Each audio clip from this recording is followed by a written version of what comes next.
Welcome to Building While Flying, a Sasha Group podcast where we interview business leaders about how they tackle challenges, stay resilient, and navigate ever-changing skies. Denise is the founder and CEO of Partake Foods, a natural food company that was inspired by her daughter's experience with food allergies. Launched in 2017, Partake's first product, delicious, better-for-you, allergy-friendly cookies, can now be found in more than 8,000 retailers. Denise is the first Black woman to raise more than $1 million publicly for a CPG food startup.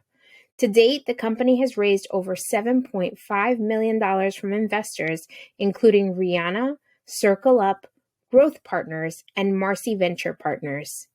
Prior to launching Partake, Denise spent a decade in consumer packaged goods at various Fortune 100 companies. Hi, Denise. Hi, Maribel. So nice to be here in person. So nice to meet you. So Denise Woodard, founder and CEO of Partake Foods. I'm so excited to meet you. I have read all of these fabulous things about you and heard raving things from Julia, our producer.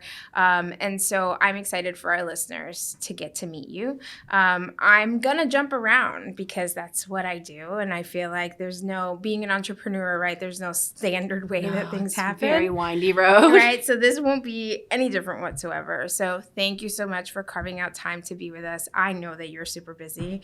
I want to let's start broadly and assume we've got some listeners who aren't familiar with you or aren't familiar with Partake Foods. What should they know about you and what should they know about Partake Foods? Sure. So I'm Denise Woodard, the founder and CEO of Partake Foods. Originally from North Carolina, spent my career in corporate America, nearly a decade at Coca-Cola, leading sales for their venturing and emerging brands group. I was inspired to start Partake. I had the idea for the company in the summer of 2016 when my daughter was diagnosed with multiple food allergies, and I was so frustrated with the lack of options that I could find for her that met our needs from a taste perspective and a nutritional perspective, and that I felt like she would be able to share confidently with her friends. And so I decided to do something about it, and that's how Partake Foods was born. All right. I'm going to ask you a question about that later. Let's start with, so as I was doing my research, right, as we did our research, one of the things that stood out for me is an interview you did with Inc. earlier this year. And I'm going to read the headline because to me it says a lot. So she was rejected by 86 investors before hearing a single yes. And it was from Jay-Z. So we're going to break that up because just the first part of that, I feel like tells me so much about you before we had even met, right? Like, I consider myself a pretty strong person, but I think well before 86, like I would have been in a hole somewhere and not sure that I would have been able to push forward. But you found resilience, fortitude, call it what you will. Where did you find that? Like, where did that come from? I think a few places. So as a Black and Asian woman, I feel like I've been underestimated probably my entire life. Neither one of my parents graduated from high school. I grew up in a small town. I went on to college to get a master's degree and to have a successful career in corporate America. But along the way, I had doubters at every single corner. I remember the guidance counselor in high school told me to go to the local community college, which totally fine path, but was not the right path for me. Right. So I think there was that. I had a chip on my shoulder from there. And then I had a bigger North Star, which I would encourage of any entrepreneur, because this road is hard and lonely and long. And so if you're doing it to get famous or to get rich, you're probably not going to be able to sustain yourself on the journey. And for me, my North Star was my daughter and wanting to do something better for her. And even though she's young, I knew that she was watching me, and I couldn't imagine looking her in the eye and saying, Mommy quit, because I was going to make something better for you, but then it got hard and people told me no. And so those were the things that kept me going. I love it. So everyone take notes, have a North Star, remind yourself of what it is, because in moments like that, it's easy to forget. I was also nodding my head I was like, yeah, that sounds familiar. Yep, guidance counselor story. I got that one. Yes. And so I'm sure a lot of people are going to be nodding their heads along with you. So now the second part of that. So you get a yes. It's not from like someone that people have never heard of, right? Like, I think we can all agree Jay-Z knows a thing or two about making money and running business. What did that feel like? It felt like a fresh start and validation and a chance to be able to grow a business and scale the business. Prior to that, we had primarily bootstrapped the business. I still have a wedding band, but I sold my engagement ring. I emptied my 401k. I maxed out every single credit card that I had. And when Marcy Venture Partners, which is the venture capital firm that Jay-Z co-founded, said yes, we had $4,000 in the business bank account. But because of that greater North Star and because of the feedback we were hearing from customers, like I truly believed in what we were doing. And then hearing that yes really gave me the validation that a group of people who were really smart and had looked at hundreds of businesses thought we were onto something and believed in me. And I think that allowed me to dream a bigger dream than I had before. What do you think that Marcy Ventures saw that others didn't see? And there was probably stuff they couldn't look past, right, to see what like truly mattered. What do you think they saw? Well, I think they liked the product a lot. I think they liked the cookies, but I think they also wanted to get to know me as a person and understand what drove me. And I think seeing that resilience and seeing that grit and the willingness to do whatever it takes to make the business succeed, I think they were really at that early stage in the business betting on me and trying to understand why I had this vision for the company. And it was to create something better for my daughter. It was to create more diversity and access in the food industry, which I think are things that they really believed were important. Yeah. You have what I would consider a great story about turning a frustration into an opportunity. So in the wake of the murder of George Floyd, we saw this like nationwide call to action and move by many businesses to support more Black founders, Black businesses. And there's a little sting to that because you started to hear from folks that you were like, I was knocking on your door, I was sending you emails, and now you're interested. But I feel like you turned that into an opportunity. So talk to us a little bit about that. Sure thing. So in 2019, our business, I was one employee. We were in 350 stores, but we knew 2020 was going to be a big year. We were going to go into Target nationally and expand our distribution to about 5,000 stores. And we had just gotten on Target store shelves the first week in May. And then George Floyd got murdered. And to your point, we started to get inbound like I could have never imagined from brand partners and influencers and potential investors and retailers and all these people. And so it's hard to sift through the noise there. I think we leaned even harder into the partnerships that were already there. Like for Target, for example, we met them in the bathroom line of a trade show in 2017 with Ziploc bag samples. And they were having Black-owned business fairs back in 2017 and 2018 before it was in vogue to think about DEI. Mm-hmm. So we leaned deeper into those partnerships. And for the other ones, we said, well, if this gives us an opportunity to amplify our business that we can then turn into something to support other underrepresented, underestimated companies and founders and communities, then by all means, let's do it.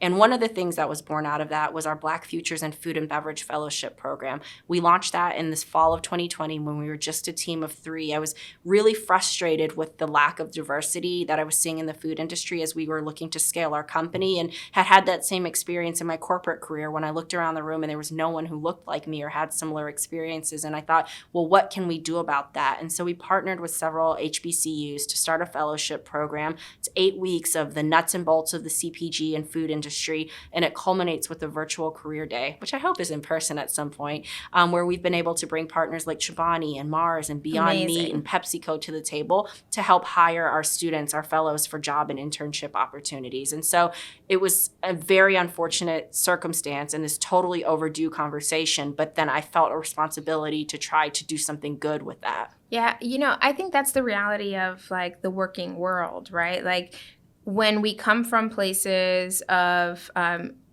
if you've been an activist in any way, shape, or form, if you consider yourself a person who like is adamant about what's right, it can be hard to swallow the fact that like things aren't perfect, mm-hmm. right? Like there's so much gray in our world. I made the shift from education to the corporate world and felt like a sellout when I did that originally. And so there was a lot of conversation that I have there, and I feel like that happens a lot in business too. And I think it's a really powerful example of like, look, it wasn't a perfect perfect situation, but here's how we make good out of things that can feel a little imperfect. For sure. And I think to your point, like whether you're in education or the public sector or the private sector, like if you are an activist and if you are someone who doesn't feel comfortable with things that are inequitable, like you can make a change from whatever seat you're in. Yeah. And man, it's nice when we have like power, right? I often joke, I'm just like, I made this decision, right? I felt like I was part of the revolution. I was like, but now I want to help fund the revolution. And that means being part of corporate America and making change from within. So really great example. So let's talk about Sesame Street. Big Bird and Cookie Monster. Tell the people. We just launched a new co-branded line with Sesame Street. We have a Cookie Monster chocolate chip cookie mix and an Elmo confetti cookie mix. It's probably the first time my daughter thinks I have actually done something cool. We're super excited about it. It's just add water and oil and you have delicious warm cookies that are vegan and gluten-free and safe to share with nearly anybody. And they're delicious. Oh, so you've got tremendous accolades, right? Like money from Marcy Ventures, right? Jay-Z's company, having worked at Coca-Cola, now this partnership with Sesame Street. I want to talk about like entrepreneurship. So I understand your North Star. Did you always want to be an entrepreneur, or did this idea move you to want to be an entrepreneur, or was it a little of both? I was going to say it's a combination of both. My dad's an entrepreneur. He was in the Army for a while and then became an over-the-road truck driver. And over time, he was able to save enough money to buy one truck and then another truck and start a small trucking company in my hometown. And through that, I saw how much hard work and work ethic and determination that it takes to start a company. I think oftentimes entrepreneurship is glamorized and 99.9% of it is heads down in the weeds, serving your people, trying to move the business forward. So I knew how hard it was, and I really loved the career I had in corporate America. So I would only leave if I had an idea that I felt could impact millions of people and that I could really scale. I always had a side hustle though. Don't get me wrong. I had an eBay business that was making like 6 figures at some point in my career at Coke. I was a ticket broker at some period. So I always had something, but I never had anything worth leaving my career and kind of risking it all for until Partake came along. Amazing. That is not something I have in my DNA. I'm too scared to do it. I was built to support entrepreneurs, right? And then there are those that were built to be entrepreneurs. So let's keep talking about building. This podcast is called Building While Flying. In what ways would you say Partake Foods is established, and in what ways would you say you're still building? Holy moly, that's a good question. So I think the ways that we're established, you can find our cookies in nearly 10,000 stores now. So we have a lot of distribution.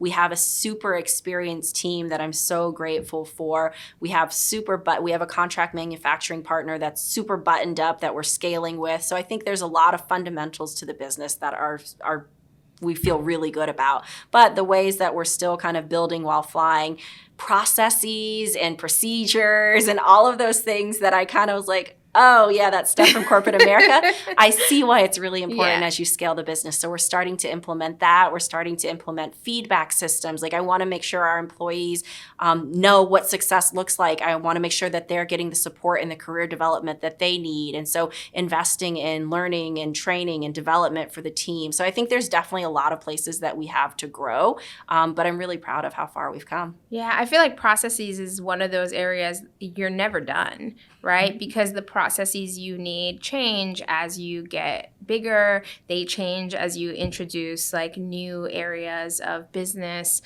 So it's never ending. There's always a need for a new process. Doesn't get boring, I'll tell you that. Thank you so much. This was a wonderful conversation. I'm really excited that people are going to get to know you and get to know Partake. I appreciate it. Thank you for the opportunity. It was such a nice conversation. Love it.